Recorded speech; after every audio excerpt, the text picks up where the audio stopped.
Et à 7h45, nous sommes avec Pascal Saint-Amand, le directeur du Centre de politique et d'administration fiscale de l'OCDE, pour parler de cette folle semaine où peut-être que l'impôt minimum mondial sur les sociétés est né. Pascal Saint-Amand, pour vous, ce sont des bonnes nouvelles ?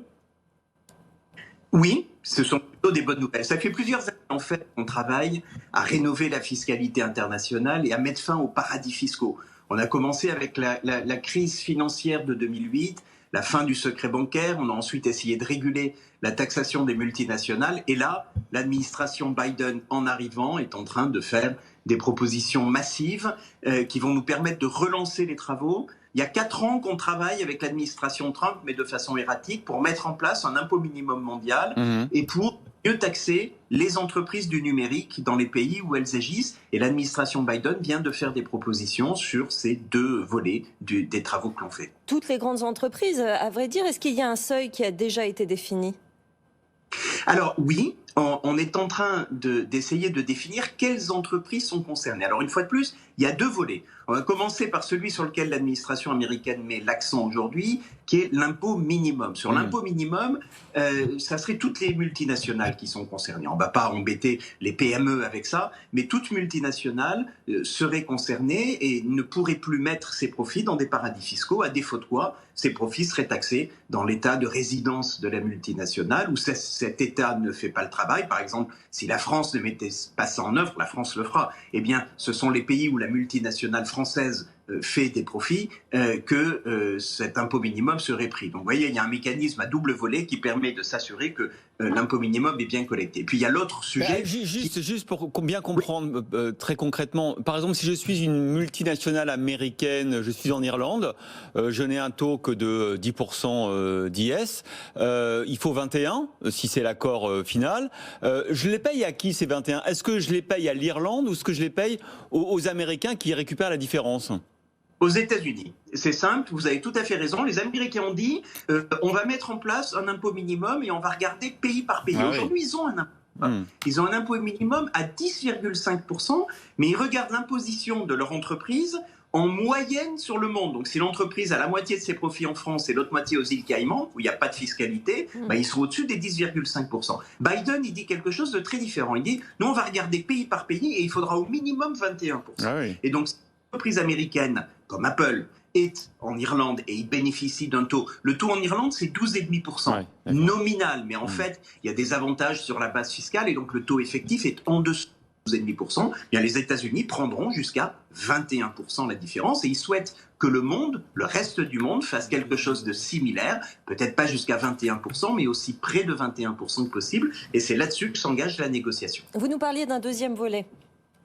Il est très important aussi, en particulier pour la France. Vous savez que le président de la République, le ministre des Finances, Bruno Le Maire, depuis des années bataille pour pouvoir taxer les entreprises du numérique. Ils appellent ça les GAFA, c'est une expression très française, mais qui résonne beaucoup en France. Eh bien, là-dessus, on a essayé de travailler en essayant d'identifier quelles entreprises pourraient être. Mais la difficulté qu'on avait, c'est que les États-Unis disaient il est hors de question qu'on ait une solution qui ne concerne que les entreprises du numérique, parce que nous, on veut aussi mieux taxer les profits des entreprises qui font des résultats aux États-Unis. Et donc, on a eu beaucoup de difficultés et finalement, à la fin de l'administration Trump, on n'a pas eu de solution. Ce que propose Biden, c'est une vraie solution. Il veut l'impôt minimum mondial, il veut aussi une solution qui stabilise le système pour pas qu'il y ait des taxes GAFA ici ou là qui taxent les profits bruts et pas le profit net, qui taxent les transactions, qui ne sont pas des très bonnes taxes, mais que les pays font à défaut d'une solution globale. Et Biden dit, eh bien, taxons ensemble, de façon mieux répartie, on va se partager mieux les profits des plus grandes entreprises mondiales et des entreprises les plus profitables. On va prendre le top 100 des entreprises mondiales en termes de profit et en termes de taille. Et ce faisant, et c'est ce sur quoi on travaille aujourd'hui pour voir le résultat, mais ce faisant en fait, on taxe toutes les très grandes entreprises du numérique. Oui, en les fait, Google, dans les 100, il y a une grande partie, les 3/4 même plus, qui sont les entreprises du numérique. Alors, c'est pas tout à fait les 3/4, c'est peut-être un peu moins que ça, mais en tout cas, ça les attrape toutes. En tout cas, filet, les mailles sont suffisamment serrées. Absolument, et ça permet à un pays comme la France, demain, non seulement de prendre un impôt minimum sur ces entreprises ou des entreprises étrangères qui seraient basées aux îles Caïmans, comme on l'a vu, mais aussi de récupérer une partie du profit mondial des géants du numérique, ce qui permettrait à la France de démanteler sa taxe GAFA et de récupérer la paix avec les États-Unis, parce que les États-Unis ont dit, si vous maintenez votre taxe GAFA, nous on prendra des sanctions commerciales. Il y a une sanction commerciale sur la France. Donc, ça amène la fin des paradis fiscaux, plus de justice fiscale, parce que vous savez, pendant le Covid, qu'ont fait les gouvernements? Ils ont nationalisé les salaires, ils se sont substitués aux entreprises pour payer les salaires. Le moins qu'on puisse attendre demain, c'est que les entreprises ne mettent pas leurs profits dans des paradis fiscaux, ou si elles le font, qu'elles soient sanctionnées pour ça. Et enfin, de pouvoir mieux taxer non seulement les entreprises du numérique, mais même au-delà. Si une très grande entreprise mondiale, qui n'est pas une entreprise numérique, fait des profits en France et il laisse très peu d'impôts, bien, il faut que la France puisse récupérer plus d'impôts. C'est ça la proposition qui est sur la table, c'est une rénovation du système fiscal international. L'économie mondiale a évolué depuis 1928, qui est la date à laquelle le modèle de fiscalité internationale a été établi. Mais il s'agit de finir la modernisation avec ceci. On a jusqu'au mois de juillet-octobre pour les réunions du G20. Pascal Saint-Amand, sur le papier, c'est merveilleux tout ça, mais quand il va falloir se partager, on parle de 100 milliards sur le pilier 1, 100 milliards sur le pilier 2, c'est les chiffres qu'on entend. Quand il va falloir se partager le gâteau, le diable va être dans les détails. Comment est-ce qu'on se répartit l'impôt de Google, par exemple, ou d'Amazon ? Alors oui, le diable est toujours dans les détails, surtout en fiscalité, qui est toujours complexe, mais ça fait des années qu'on y travaille. Donc c'est pas qu'on a hier une proposition et de façon magique, en mois, on va trouver...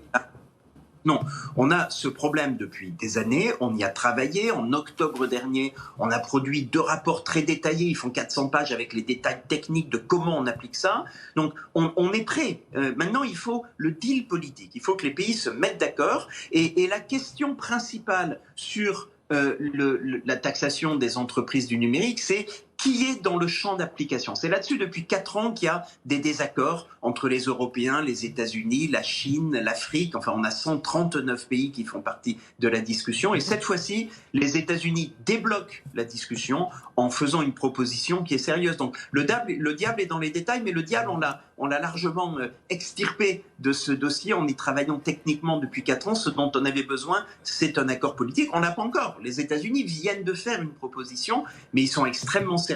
Et c'est une proposition qui vient de l'administration dans son ensemble. C'est pas juste une personne au Trésor qui a des idées. C'est soutenu par le président Biden, par le ministre des Affaires étrangères, Madame Yellen, la ministre du Trésor, ministre des Finances. Donc on voit là qu'on a un vrai impact des États-Unis et une réponse plutôt positive à ce stade. Il faut que les pays fassent leur travail, regardent ce que ça veut dire concrètement. Mais le premier positif, donc ça nous redonne de l'énergie. Ben voilà, Emmanuel Macron l'a rêvé, Joe Biden l'a fait. Merci Pascal Saint-Amand, directeur du Centre de politique.